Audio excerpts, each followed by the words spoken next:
വെള്ളം മിക്കപ്പോഴും ഉണ്ടാവും. ഇതാ ഇപ്പൊ 2 മഴ പെയ്ത വെള്ളം പിന്നെയും കയറുകയാണ്. ഈ ക്യാമ്പ് നമുക്ക് പിരിച്ചു വിട്ടാൽ അടുത്ത 2 മഴയ്ക്ക് ഞങ്ങൾ വീണ്ടും ഏതെങ്കിലും ഒരു സംവിധാനത്തിൽ കൂടി ഞങ്ങൾ മാറ്റം നൽകേണ്ട മാർഗ്ഗമില്ല. കാരണം ഇനി ഞങ്ങൾക്ക് ഒരു രക്ഷയില്ല. കാരണം വെച്ചാൽ അത്രയും വലിയ കിടപ്പ് രോഗികൾ എടുത്തുകൊണ്ട് കസാരയിൽ കെട്ടിയെടുത്തുകൊണ്ട് പോകാൻ ഇനി ഞങ്ങൾക്കാവില്ല. അരയോളം വെള്ളത്തിൽ നിന്നാണ് ഞങ്ങളിപ്പോൾ ആ വെല്ലുമേനെ ഞങ്ങൾ കസാരയിൽ ഏറ്റിക്കൊണ്ട് പോയൊരവസ്ഥ.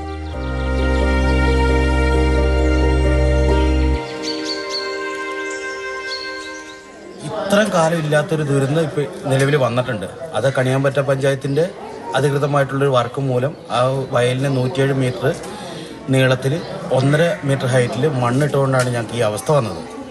ആ അവസ്ഥ മാറാതെ ഞങ്ങൾക്ക് വീട്ടിലോട്ട് ക്യാമ്പിൽ നിന്ന് പോകും തോറും ഞങ്ങൾ അടുത്ത ഒരാഴ്ച കൊണ്ട് ഞങ്ങളിവിടെ വരും. ഈ വർഷം ഇപ്പോൾ വയനാട് ജില്ലയിൽ എവിടെയും ക്യാമ്പില്ലാത്ത സമയത്ത് നമ്മൾ ഇവിടെ തന്നെ ഒരു ക്യാമ്പ് നമ്മൾ ഉണ്ടായിരുന്നായിരുന്നു.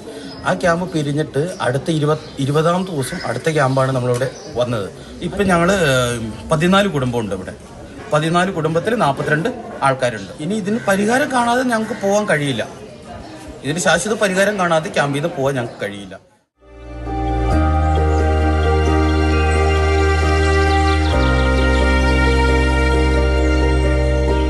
വരക്കാണെങ്കിൽ ചോറിനിട്ട് നിൽക്കാൻ പറ്റുന്നില്ല.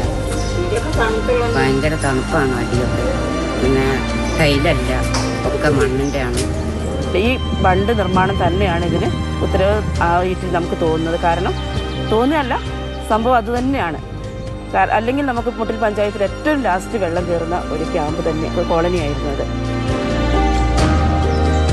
പഞ്ചായത്ത് ഇതിൽ ഭയങ്കര പ്രതിസന്ധിയിലാണ്. കാരണം നമുക്ക് എല്ലാ സ്ഥലത്തും ക്യാമ്പുകളൊക്കെ അവസാനിപ്പിച്ചെങ്കിലും ഇവരെ മാത്രം നമുക്ക് മാറ്റാൻ കഴിഞ്ഞിട്ടില്ല. സ്കൂളും പ്രവർത്തിക്കണം. ക്യാമ്പ് ഇന്നലെ ഞങ്ങൾ ആ ക്യാമ്പ് ഡിസ്പോസ് ചെയ്യാന്നാണ് ഞങ്ങൾ കരുതിയിരുന്നത്. അതിൻ്റെ ഭാഗമായിട്ട് പഞ്ചായത്ത് ഇവിടെ കുടിവെള്ളം പ്രശ്നമുണ്ടായിരുന്നു. ആ കുടിവെള്ളത്തിന് പുതിയ വാട്ടർ ടാങ്ക് വാങ്ങി വീടുകളുടെ മുകളിലൊക്കെ സ്ഥാപിക്കുകയും ടാങ്കർ ഉപയോഗിച്ച് എല്ലാ വീടുകളിലും കുടിവെള്ളമൊക്കെ എത്തിച്ച് വീടുകളൊക്കെ ക്ലീൻ ചെയ്തതാണ്. പക്ഷെ ഇന്ന് രാവിലെ വീണ്ടും മഴ പെയ്തപ്പം വീണ്ടും അത് പൂർവാധികം ശക്തിയിൽ തിരിച്ചു വരികയും അതിന് എന്താണ് ഒരു പരിഹാരം എന്നറിയാത്തൊരു പ്രതിസന്ധിയിലാണ് ഇപ്പോൾ പഞ്ചായത്തുള്ളത്. 1100 മതി മേഡം. അത് ഒറ്റ കട്ടിൽ മേടിക്കുകയാണെങ്കിലും ഹോൾസെയിൽ വിലക്ക് തന്നെ അതിനെക്കാട്ട് റേറ്റ് കുറഞ്ഞ് കിട്ടും. അങ്ങനത്തെ ഒരു കട്ടിൽ കൊടുക്കുകയാണെങ്കിൽ ഞങ്ങൾക്ക് കിടന്നുറങ്ങാനായിട്ട് ഈ മണ്ണിൽ കിടക്കാനാവില്ല.